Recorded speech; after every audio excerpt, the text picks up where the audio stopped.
Con este seminario quiero que hagamos un breve repaso de algunas cuestiones generales acerca de lo que hace a la calibración de sensores para teledetección, una breve reseña respecto a las características de las principales tecnologías involucradas, pero por sobre todo lo que quiero mostrarles son algunos resultados de mediciones llevadas a cabo en ambiente de laboratorio de algunos parámetros espaciotemporales asociados al uso de una cámara óptica infrarroja que está enmarcada en mi trabajo de tesis doctoral. Bueno, hablando de la calibración, conceptualmente, desde el punto de vista de una definición de esto, podemos decir que la calibración consiste en poseer un estándar de referencia internacional o universal de algún parámetro de interés, de algún parámetro físico de interés, y consta de encontrar la relación existente entre la señal de salida o el valor de medición de un instrumento en relación con el valor real que tiene ese parámetro físico que pretendemos medir. Si hacemos referencia a lo que es la calibración dentro de una misión enmarcada en lo que entendemos como teledetección, el uso de plataformas satelitales, podemos decir que haciendo esto para principalmente un sensor electro-óptico como ejemplo, el ciclo de vida de este hasta llegar a su utilización en órbita arranca por una cuestión de diseños preliminares y diseños finales que van siendo aprobados a medida que se pasan instancias, por ejemplo, de revisión de requerimientos del sistema, de revisiones preliminares y revisiones críticas, que una vez que son aprobados se permite poder pasar a la fabricación del sensor según requerimiento. Esto pasa luego a poder ser ensamblado en el instrumento que se va a utilizar, que luego va a arrancar un camino de sucesivas integraciones y ensayos. Y acá quiero, entre paréntesis, que entendamos algo. Supongamos el caso del satélite ahora ya listo, armado. Podemos entender, por ejemplo, que en el satélite nosotros queremos integrar un instrumento que previamente fue calibrado. Y si pensamos ahora en el instrumento, ya no sobre el satélite, en el instrumento nosotros queremos ensamblar un sensor que fue debidamente caracterizado y calibrado previamente en laboratorio. Entonces, esto se los cuento para entender la idea de que se van sucediendo en las misiones satelitales, en estas etapas tempranas de fabricación, ensamble e integración, sucesivos niveles de ensamble que a medida que se van alcanzando, resulta que hay cosas que no se pueden medir, que ya no se pueden medir aguas arriba de estos niveles, y deberían haber sido medidas en los niveles más bajos de integración.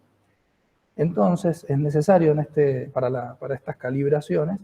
contar con un plan de integración-ensayo de manera tal que uno pueda medir y caracterizar todo lo que es necesario para hacer una correcta calibración de un instrumento. Una vez que está listo el instrumento calibrado en el satélite para poder ser lanzado, podemos decir entonces que pasó correctamente por todas sus etapas de calibración pre-launch, antes del lanzamiento. Bueno, resulta que no termina ahí la calibración, y cuando esto es lanzado y va a operar en órbita alrededor de la Tierra, debe continuar el proceso de calibración. ¿Y por qué? Porque resulta que mientras el instrumento estuvo aquí en Tierra, protegido por la atmósfera terrestre, estuvo circulando a través de espacios en laboratorios, en salas cuidadas, donde se mantiene controlada la temperatura, la humedad, el control de contaminación por partículas suspendidas en aire. También se utilizan sistemas de control de descarga electrostática, etc. Y bueno, eso es a modo de incubadora para un bebé. Una vez que se encuentra en órbita alrededor de la Tierra, está en un ambiente muy adverso y, por ejemplo, en una semana acumulará durante decenas de órbitas alrededor de la Tierra una cierta cantidad de radiación, sobre todo radiación ultravioleta, que comienza progresivamente un estado de deterioro del instrumento, de manera tal que es necesario conocer cómo se va produciendo ese deterioro para poder calibrar constantemente la respuesta de salida del instrumento.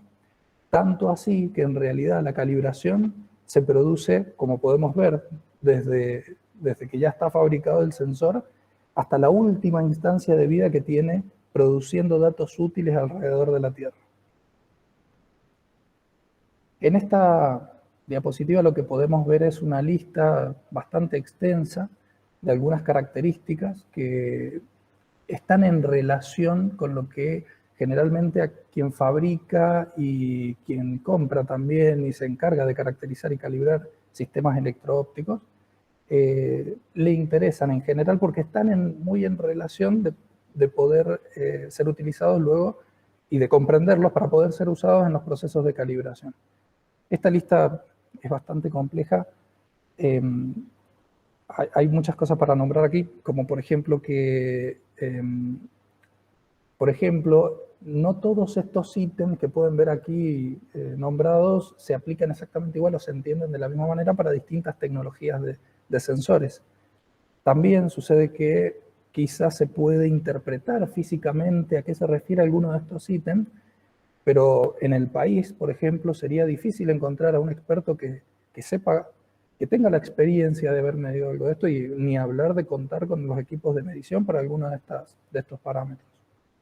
También no es necesario medir todos estos ítems para poder hacer una calibración. Por tirarles un ejemplo, si nosotros queremos utilizar, por ejemplo, ya que hablo de una cámara térmica, si queremos usarla para hacer termografía, uno esperaría seguramente hacer una calibración absoluta radiométrica de manera tal de que podamos asignar valores en un mapa de temperaturas, a diferencia de que si el objetivo de la cámara, por ejemplo, sea distinción de objetos, es decir, detección de objetos, respecto de distinguirlos respecto del background, por una cuestión de contraste. Seguramente ahí bastaría con alguna calibración relativa radiométrica del mismo. Así que en función del objetivo del instrumento también es necesario entender, caracterizar para poder calibrar el instrumento.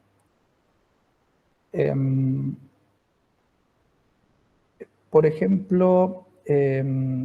acá me gustaría comentar algo.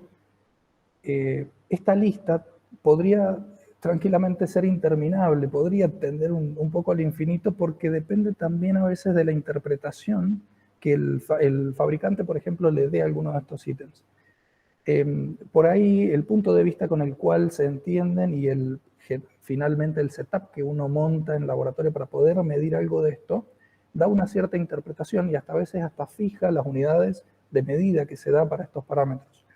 Y es importante conocer esto del fabricante si es que nosotros como usuario lo vamos a usar como un proveedor, sobre todo por dos temas. Primero, para ser capaces nosotros de exigir una cierta performance basada en alguno de estos parámetros, porque son de nuestro interés para el uso del sensor, y también para que una vez que sea provisto, nosotros podamos establecer un setup, nosotros mismos podamos medirlo o podamos tercerizar la medición y poder verificar que aquello que se pactó en la provisión realmente se cumplió. Pero lo que quiero dejar claro con esto es que cada uno de estos ítems que están aquí mostrados, que están en relación a los ruidos intrínsecos del sensor, a las características de sensibilidad, a su comportamiento en base a ciertos parámetros como la temperatura, etc., son un mundo cada uno de estos. Un laboratorio tranquilamente podría especializarse en medir algunos de estos ítems que ven aquí listados. Y los sensores podríamos clasificarlos en grandes grupos, así en rasgos muy generales, en base principalmente al parámetro final que pretenden medir. Por ejemplo, los térmicos, seguramente interesados en medir una temperatura, pero que dentro del grupo van a tener variaciones respecto de que no es lo mismo medir, no todas las temperaturas son iguales, digamos. No es lo mismo medir una temperatura superficial puntual que querer medir una distribución de gradientes sobre una superficie. O los mecánicos que podrían tranquilamente usarse para medir dimensiones geométricas, podrían estar interesados en medir desplazamiento entre superficies o vibraciones. Y así los habría también para los que estén interesados en ver la presencia o no de alguna especie química o parámetros asociados a campos magnéticos. No obstante, en lo que es el mundo de la teledetección, nosotros, bueno, siempre estamos fuertemente, digamos, concentrados en lo que son los sensores ópticos. Y aquí podemos hacer una subclasificación en base a 3 grandes subgrupos, donde acá el primero a la izquierda de films fotográficos, en teledetección tiene su boom ahí ya por los años 60, sobre todo su uso para satélites de espías encabezado por la Unión Soviética, Estados Unidos, pero que bueno, rápidamente por las complejidades y las desventajas que presentan en su utilización, rápidamente son desplazados por los otros 2 subgrupos, donde se podría decir que los detectores térmicos tienen un origen más temprano, por ejemplo, asociado allá por 1800, cuando William Herschel, mediante un prisma,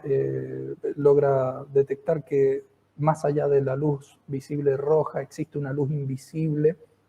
que ya empieza a descubrir el infrarrojo y hace sus primeras mediciones utilizando termómetros, pero en realidad en lo que es uso en satélites, digamos que los detectores fotoeléctricos, también conocidos como fotodetectores o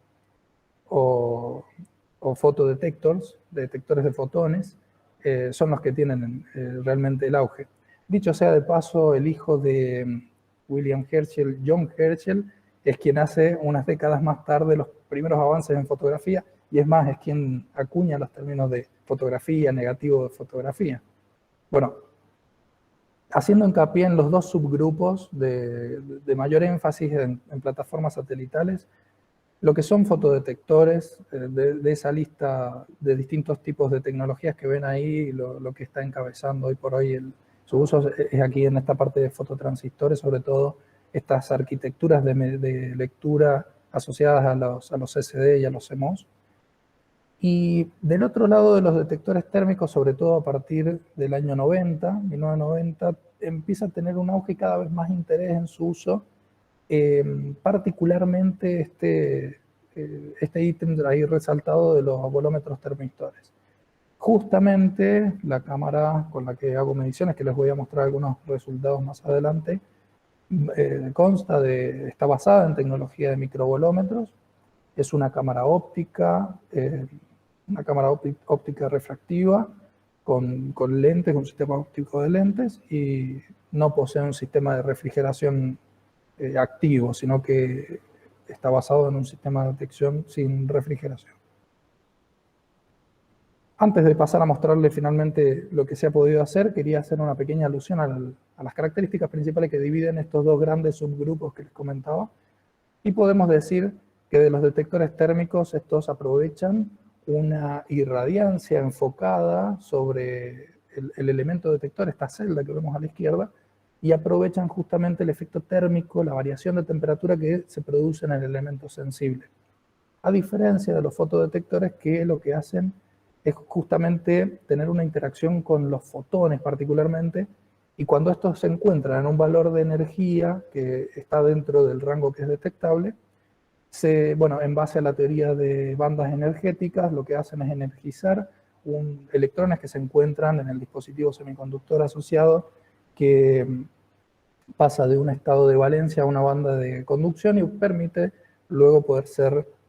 arrastrado, y colectado, leído y bueno, asociar esa señal de salida a los valores de energía que se están midiendo. Estos son conocidos como fotoelectrones justamente porque son producidos por el efecto fotoeléctrico. Y aquí entonces ya podemos empezar a entender que los detectores térmicos tienen una velocidad asociada más lenta respecto a que necesitan este tiempo para calentar el elemento sensible, y finalmente hacen una medición asociada a, por ejemplo, una variación de resistencia o de capacitancia, o con los desarrollos de los MEMS últimamente también se puede aprovechar la dilatación de los elementos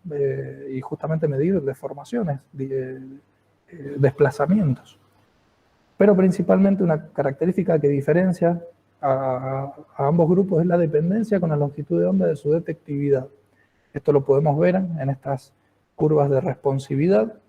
donde, bueno, en esencia se dice que los detectores térmicos tienen una respuesta igual en todas las longitudes de onda. No obstante, en un diseño final de una cámara se ven restringidos por los sistemas ópticos utilizados. a diferencia de los fotodetectores que tienen una respuesta proporcional a la longitud de onda, y se puede encontrar en estos un cutoff wavelength, una longitud de onda de corte, a partir de la cual, bueno, ya no presenta sensibilidad del detector. Antes de avanzar, seguramente me han escuchado hablar entre sensor, detector, y esto medio ambiguo, como sinónimos en algún caso, entonces quisiera hacer un comentario sobre esto. En el mundo de la electrónica, sobre todo en lo que es automatización y control de procesos, es normal referirse a los detectores como aquellos elementos que son capaces de detectar, valga todas las redundancias que estoy hablando, la presencia o no de algo. O en el mayor caso supuesto, poder detectar si algo se encuentra en un umbral, es decir, por encima o por debajo de un nivel superior, o por debajo por encima de un nivel inferior, para poder monitorear algún proceso que se encuentre en ese espacio. Y por el otro lado, los sensores son más bien asociados a aquellos que con la señal de entrada pueden entregar una señal de salida continua, discretizada, de alguna manera generalmente digitalizada. Bueno, en el ámbito del remote sensing, en la literatura que se asocia aquí, no es tan así la separación. Es mucho más difícil y a veces se usa de forma indistinta sensor, detector, y eso, bueno, conlleva en este ámbito a veces a confundirse un poco. A lo largo de la presentación yo me voy a referir de la siguiente manera. El elemento sensible dentro de una cámara, como aquello que ya tiene asociado luego una electrónica de proximidad y lee los datos y genera imágenes, lo voy a llamar sensor, y cada uno de sus elementos detectores sensibles van a ser los detectores. Estos detectores, como las celdas que les muestro acá en la imagen, en la figura, son los que finalmente, cuando se digitalice una imagen, son los que le entregan el valor digital a cada uno de los elementos o cada uno de los píxeles en la imagen. Y ahora sí, para hablar sobre las mediciones realizadas, quiero contar que en lo que respecta a cuando es necesario hacer caracterizaciones de parámetros de un instrumento óptico, es muy común referirse a la necesidad de tener que generar un flat field, un campo plano. Este podría entenderse con algunas complejidades respecto de qué significa ese campo plano. Es decir, yo quiero una uniformidad en la iluminación en el sensor, pero ¿con qué características? Bueno, en los términos más generales, y lo que vamos a ver aquí, la idea es proporcionar a cada uno de los elementos detectores el mismo valor de irradiancia, es decir, el mismo valor de energía, flujo de energía por unidad de área. Y lograr que esto sea uniforme,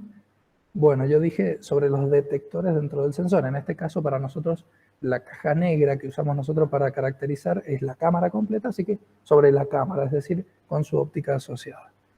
Para hacer esto, nosotros hemos desarrollado un dispositivo de bajo costo y no mucha complejidad, que justamente nosotros lo pensamos y lo desarrollamos para que sea un dispositivo de estabilidad espacio-temporal, y lo dimos en denominar como homogeneizador atmosférico térmico, HAT por sus siglas, donde básicamente lo que se pretende es poder generar el flat field este que les comento de irradiancia sobre la cámara. Esto consiste de un recinto suficientemente grande con una alta conductividad térmica en sus paredes para evitar que se produzcan altos gradientes térmicos, y una alta reflectividad óptica en su parte exterior, de forma tal que se puedan mantener alejados las fuentes externas de radiación de la zona interior, es decir, el aire, perdón, que se encuentra estanco dentro del dispositivo, donde cuando uno hace mediciones, sobre todo en este espectro del infrarrojo térmico, uno mismo es una fuente de radiación que perturba constantemente en su movimiento y en su accionar el setup de medición. Y dentro de este debemos colocar un target que nos presente una homogeneidad, una uniformidad de emisividades para que, bueno, por su propia geometría lograr este flat field sobre la cámara. Para este target hemos trabajado con distintos materiales, hemos visto lo que sucede con pinturas negro mate, que son resistentes a altas temperaturas, también con algunas pinturas muy sofisticadas, altamente emisivas, como una temperatura que fue prestada por el Laboratorio de Integración de Ensayos de ahí del CET, que es la misma temperatura que se usó para los sistemas de control térmico pasivos de SAOCOM. Y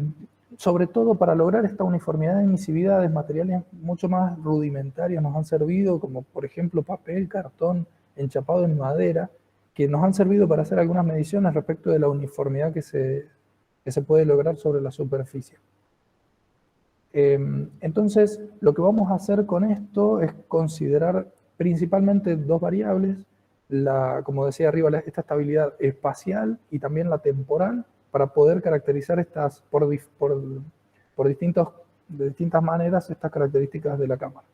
Dicho sea de paso, la cámara infrarroja que se ve aquí en imágenes, que hemos utilizado, bueno, la poseemos, la podemos usar gracias a un préstamo que nos ha hecho la Unidad de Formación Superior, la UFS de la CONAE,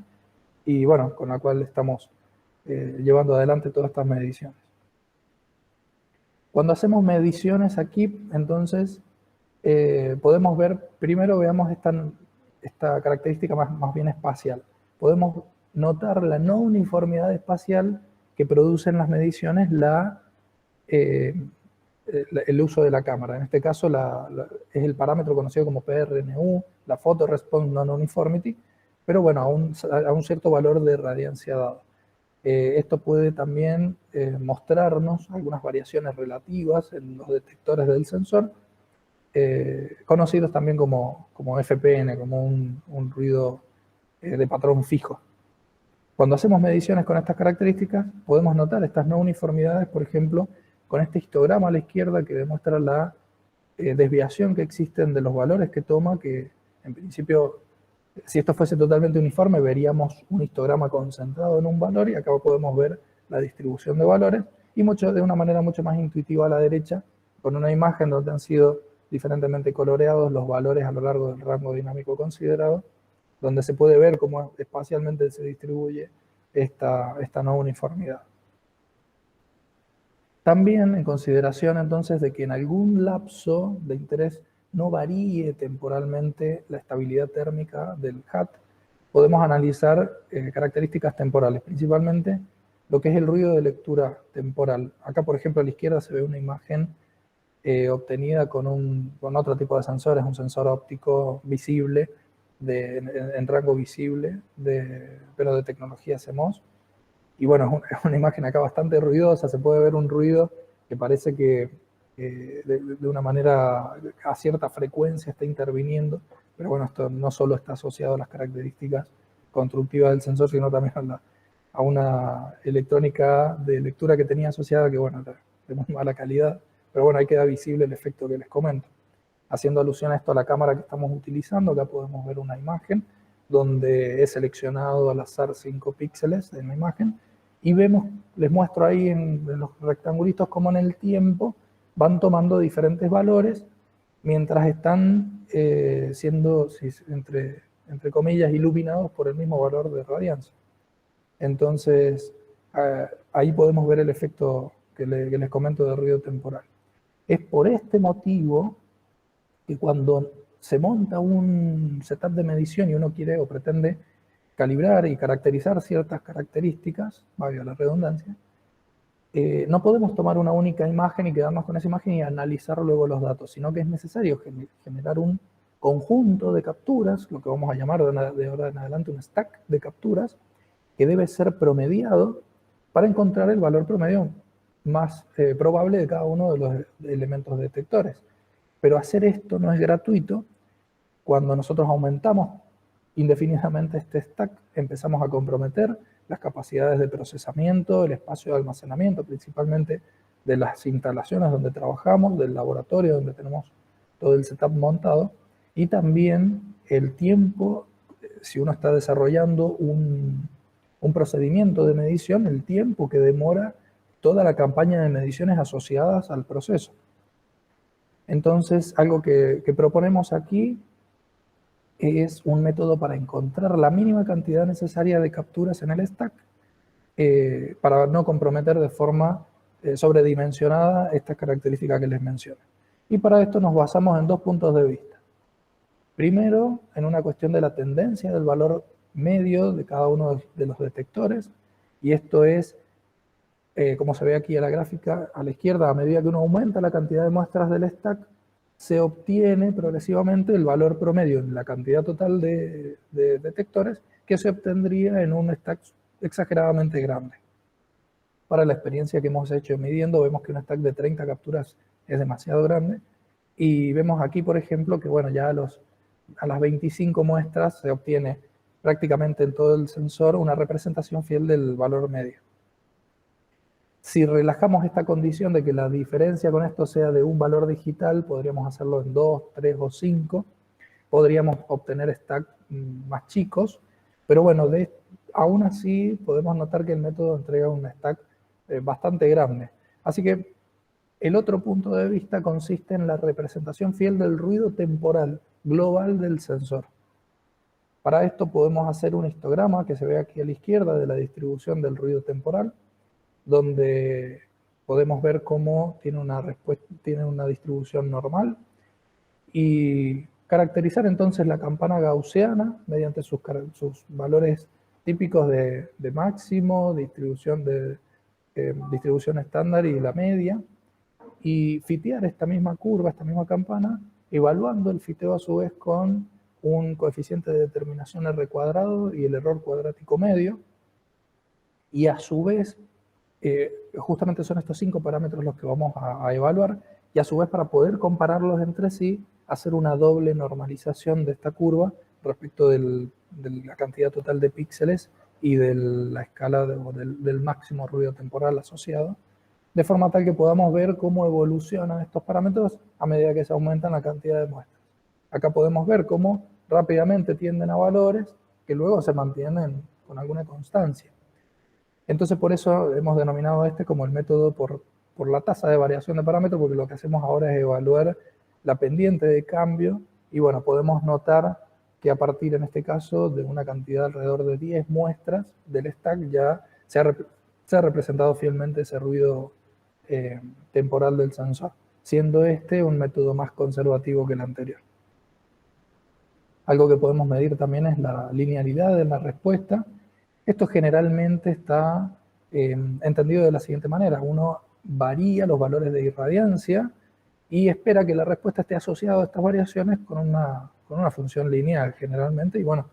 uno ve y estudia que tanto uno se aleja de la no linealidad, principalmente de tecnologías que son intrínsecamente lineales, como las que vemos aquí a la derecha. Vemos setup de medición que desarrollaron los alumnos de la materia de detectores ópticos en la UFS de la CONAE, donde, por ejemplo, acá se está midiendo linealidad de una cámara basada en tecnología CCD de muchos píxeles, con el uso de una esfera integradora en el laboratorio de óptica, y ahí se puede ver la respuesta de algunos de los píxeles a la izquierda, del centro a la derecha. Algunos se van ahí de la linealidad, y de igual manera también debajo, con una esfera integradora más pequeña, con un detector más simple tipo CMOS, esta vez no es de área sino lineal, están analizando ahí la linealidad de la respuesta con ese setup montado. En nuestro caso, el uso del CAD no nos va a permitir a nosotros hacer variaciones de temperatura, en este caso del target observado, y no vamos a poder variar la irradiancia, pero una estrategia que se usa es medir esta linealidad o evaluarla en función del tiempo de exposición de los detectores a la escena que se está observando. Si nosotros graficamos, como se ve aquí en la figura, en un diagrama de cajas donde dejo de fuera los outliers para que no se ensucie mucho el diagrama, cada uno del total de valores de los detectores del sensor a cada tiempo de exposición que se puede setear con la cámara, que va desde 1 hasta 80 microsegundos, es posible ver entonces cómo es esto progresivamente se produce esta respuesta. Y vemos en términos generales, este aumento en los valores a medida que aumenta el tiempo de exposición. No obstante, ya a simple vista se pueden observar dos situaciones. Primero, esta inicial respuesta con una pendiente negativa,